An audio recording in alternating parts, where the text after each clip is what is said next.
Where you're standing now is virtually in the centre of the first mine crater, blown on the 1st of July at 7:20. And what we've been doing here is purely removing the underbrush and allowing us to be able to map it. We're going to later on be able to do a proper survey, but at the moment we don't have permission, so we're just making sketch drawings. And the landowners have been very, very helpful, and they've helped us remove some of the trees to get an idea of how big it is. And you're looking now out to that edge of the crater here that would have come round and behind me in a big circle. Quite clearly it's a mine crater. So why is it a strange shape? Well, if we look over there, that's why it's a strange shape.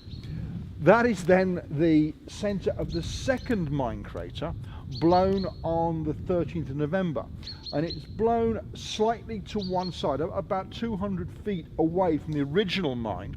And when it blows, the back edge that we can see there, which faces due south, forms the same sort of crater as here, but clearly between it, what there is a big void where I am now, and that simply blows all the earth this way, filling in the bottom of the original crater, and very importantly, it sweeps a great wave of explosive energy which runs across there and changes the shape completely, sweeping all of this away.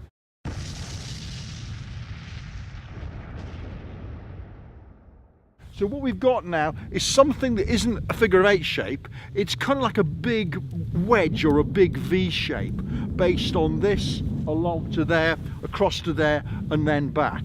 But in here now, for the first time in my lifetime, and I think in many people's lifetimes, you can get an idea of A, how big the mines are, and now we're able to map the sequence, and even now, looking around you, see where there are individual shell holes. Potentially where there are dugouts in the side of the structure, and what we're going to be doing, not structure, but in the side of the mine crater. And in fact, the steepness is absolutely as it would have been apart from a bit of weathering, but we're starting to find evidence, even without doing any archaeology, of where the Germans, after the 1st of July, dug fire positions on the edge of the crater.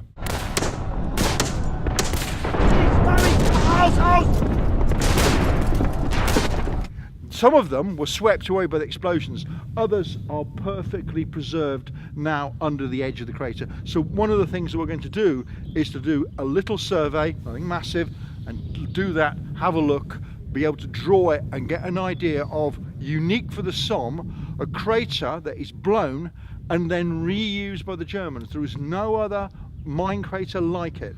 It's also the only mine crater that actually is shown in a film. So this is absolutely unique.